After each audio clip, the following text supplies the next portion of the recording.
Hello दोस्तों, स्वागत है आपका हमारे YouTube चैनल पर। दोस्तों, आज के इस वीडियो में हम देखेंगे कि छत ढलाई के जस्ट बाद आपको छत पर क्या करना है। बहुत सारे लोग कहते हैं कि सीमेंट का घोल लगा देना चाहिए, या फिर लोग कहते हैं कि छत का प्लास्टर कर देना चाहिए। यानी कि छत ढलाई अगर आज आपका हो गया तो अगले दिन नेक्स्ट मॉर्निंग आपको छत पर क्या करना है, प्लास्टर करना है कि सीमेंट की स्लरी लगानी है, इसके बारे में हम बात करेंगे। कौन सा तरीका सही है और आपको क्या करना चाहिए, क्या करने से आपका कंस्ट्रक्शन मजबूत होगा और इसमें मिस्टेक क्या होती है।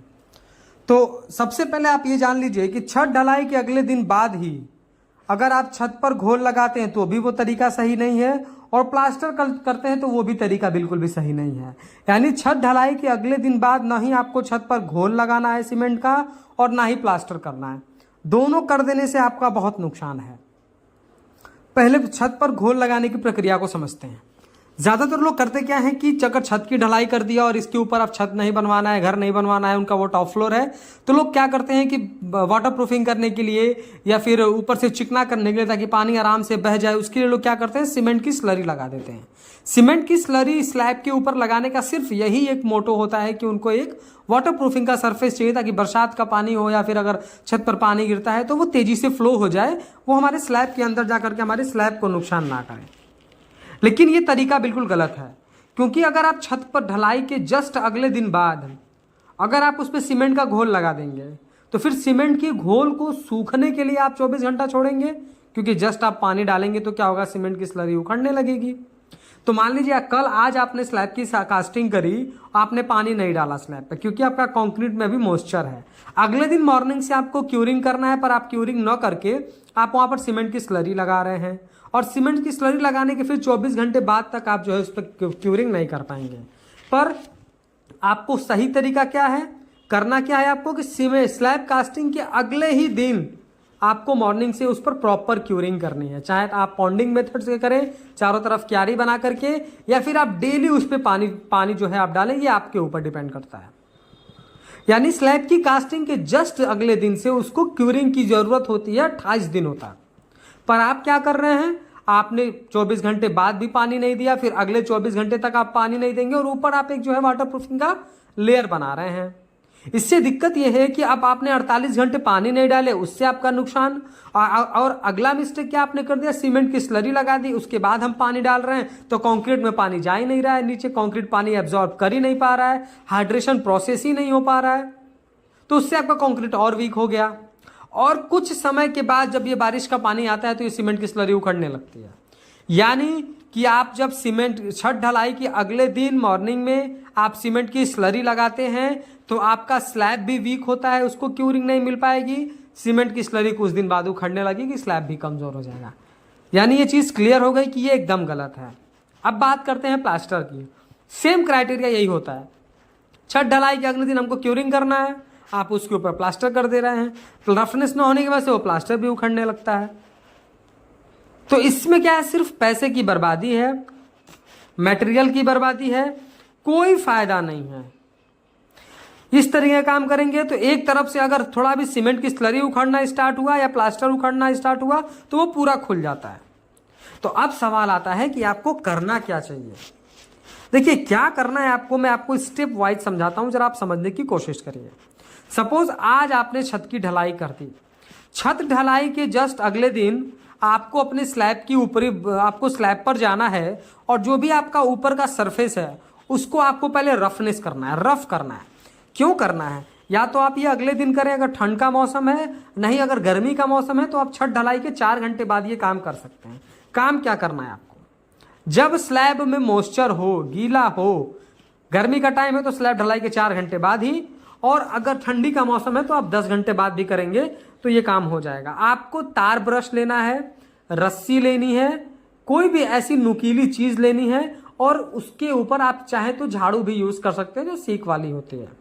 आप स्लैब के ऊपरी सरफेस को पूरा आप रफ कर दें, क्योंकि तभी ये रफ करने के लिए कहा जा रहा है कि अगर आप ठंडी के मौसम में 10 घंटे से पहले करेंगे और गर्मी के मौसम में 4 घंटे से पहले, तो ही अच्छी तरीके से ये रफनेस हो पाती है, नहीं तो फिर वो कंक्रीट हार्ड हो जाता है, फिर आप नहीं कर पाएंगे। अब ये क्यों करने के लिए कहा जा रहा है, मान लीजिए कि अभी आपका ये फर्स्ट फ्लोर का स्लैब है, आप सेकंड फ्लोर भी बनाएंगे, पर आप जब सेकंड फ्लोर बनाएंगे तो जाहिर सी बात है कि आप इसमें इंटीरियर का काम करेंगे तो आप टाइल्स या पत्थर लगवाएंगे।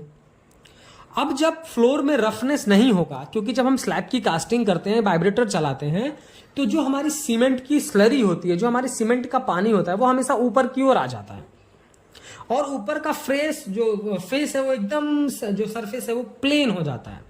कोई भी हमारा स्ट्रक्चरल कंक्रीट का स्ट्रक्चर है, स्ट्रक्चरल मेंबर है, तो कंक्रीटिंग करने के बाद ऊपर का जो सरफेस होता है वो चिकना हो जाता है।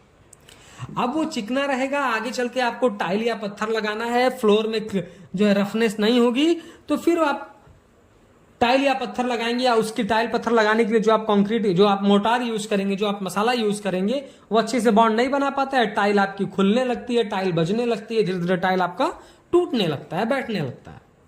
तो ये सारी प्रॉब्लम है। अब मान लेते हैं कि अगर आपको ऊपर नहीं बनवाना है, मान लीजिए आपका ये जो स्लैब लगा अब ये फाइनल है, इसके बाद आपको स्लैब नहीं लगवाना है, आपका काम इतने में हो जाना है। तो जब स्लैब लगता है, जब स्लैब की कास्टिंग होती है, तो मैक्सिमम जगह मिस्टेक ऐसा लोग करते ही हैं। मिस्टेक क्या है, तरीका भी सही है कि बिल्कुल एक गेट लेवल में जो है, एक लेवल में जो है स्लैब की कास्टिंग होती है। अब क्या है कि हमारे टॉप फ्लोर है, तो बारिश का पानी आएगा, सरफेस बिल्कुल लेवल में होगा, तो पानी किधर भी नहीं निकलेगा, पानी जमने लगेगा। तो आपको अब लेवल ठीक करवाना है, लेवल सही करना है। तो आप अगर ये तरीका अपनाते हैं तो आपका ये तरीका बिल्कुल भी सही है। देखिए, प्लास्टर करना होता है स्लैब पर करने का तरीका अलग है और टाइमिंग अलग है।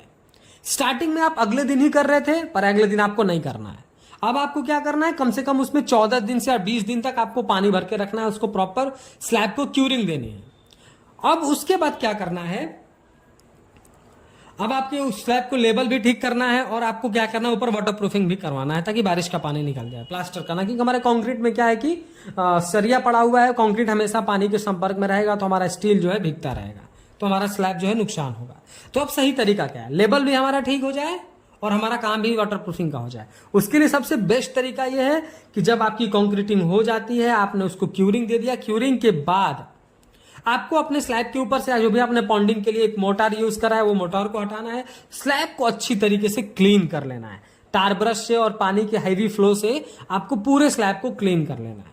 स्लैब क्लीन करने के बाद आपको ग्रेडिंग करनी है, स्लैब क्लीन करने के बाद आपको वहां पर सीमेंट की स्लरी लगानी है। अब सीमेंट की स्लरी क्या होती है उसको समझते हैं। सीमेंट की स्लरी यानी सीमेंट का वो घोल जो ना बहुत मोटा है ना पतला है, सीमेंट का सिर्फ घोल आपको बनाना है। पूरे छत पर छिड़काव करना है। पूरे छत पर छिड़काव करने के बाद आपको ग्रेडिंग करना है। ग्रेडिंग क्या होता है, 1-2-4 रेशियो का कंक्रीट बनाना है। 1 बैग सीमेंट का लीजिए, 2 बैग आप सैंड का लीजिए और 4 बैग आप एग्रीगेट का लीजिए। पर ग्रेडिंग में एग्रीगेट आपको जो यूज करना है वो छोटे वाले 5 mm वाले, 8 mm वाले आपको यूज करना है। आप ग्रेडिंग करिए, 1-2-4 का कंक्रीट बनाइए, जिसमें आपको जो एग्रीगेट यूज करना है वो छोटे वाले 5 से 8 mm वाले यूज करने हैं। ग्रेडिंग करना है आपको कम से कम 1 से 1.5 इंच, 2 इंच, और उसमें आप स्लोप को भी मेंटेन करते हैं, लेवल निकाल करके स्लोप भी मेंटेन करते हैं। उसके बाद ग्रेडिंग करने के बाद या तो आप फाइबर मेश लाएं, जो आपको वीडियो में दिखाया जा रहा है, फाइबर मेश पूरे कंक्रीट पर बिछा दें और सीमेंट की स्लरी ऊपर से डाल करके चिकना कर दें। अब क्या करना है, जब ग्रेडिंग करना है आपको, तो उस समय आपको कंक्रीट में एक केमिकल भी यूज करना है। उस केमिकल का नाम है डॉक्टर फिक्सिट LW+ 301 URP। ये वाटरप्रूफिंग का काम करेगा। आपको कंक्रीट में इसको मिलाना है, सीमेंट की स्लरी में भी आपको इसको मिलाना है।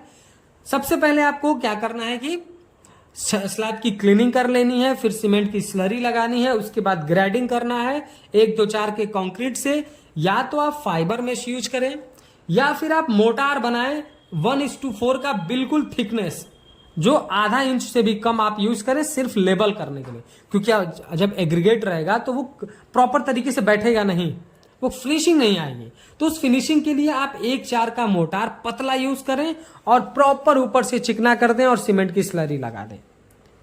इससे आपका वाटर प्रूफिंग भी हो जाएगा, आपके स्लैब को प्रॉपर क्यूरिंग करने का टाइम भी मिलेगा और लेवल भी मेंटेन हो जाएगा। तो इन सारी चीजों से ये चीज समझ में आती है कि आपको करना यह है कि आपको छत ढलाई के जस्ट अगले दिन न ही आपको प्लास्टर करना है, न ही उस पर सीमेंट का घोल लगाना है। पहले आपको टाइम देना है अपने स्लैब को क्यूरिंग होने के लिए। वो अगर टॉप फ्लोर भी है तो आपको ये नहीं करना है कि फटाक से लाओ इसी पे प्लास्टर कर दो, हमारा मसाला बच जाएगा। फिर आप नीचे आप कंक्रीटिंग नहीं कर पाते हैं। कंक्रीटिंग मतलब सॉरी आप क्यूरिंग नहीं कर पाते हैं, क्योंकि अगर आप प्लास्टर भी आप ऊपर करेंगे तो प्लास्टर के ऊपर भी आप क्या करेंगे, मोटार तो डालेंगे ही, मोटार तो आप डालेंगे ही, मोटार के ऊपर सीमेंट की स्लरी डालेंगे। तो ये तरीका गलत है। गलत सिर्फ इसीलिए है कि देखिए आप जस्ट घोल बस डालेंगे तो वो जल्दी से पपड़ी बनकर निकल जाएगा। आप प्लास्टर आप कर देंगे वो भी पपड़ी बन के निकलने, क्योंकि प्रॉपर वो बॉन्ड नहीं बना पाएगा, और आपके सबसे बड़ा स्लैब को क्यूरिंग का टाइम नहीं मिलेगा। तो आप पहले स्लैब को क्यूरिंग होने का प्रॉपर उसको टाइम दें, सीमेंट का घोल या फिर प्लास्टर के जो आपको बताएगा इस प्रोसेस से करें तो आपका काम बहुत ही अच्छा होगा। वीडियो पसंद आया हो तो प्लीज वीडियो को लाइक कर दे, और अगर चैनल पर नए हैं कंस्ट्रक्शन से रिलेटेड ऐसे ही इंफॉर्मेटिव वीडियोज इन फ्यूचर देखना चाहते हैं तो प्लीज चैनल को सब्सक्राइब करके बेल नोटिफिकेशन को ऑल पर प्रेस कर दें। Thank you.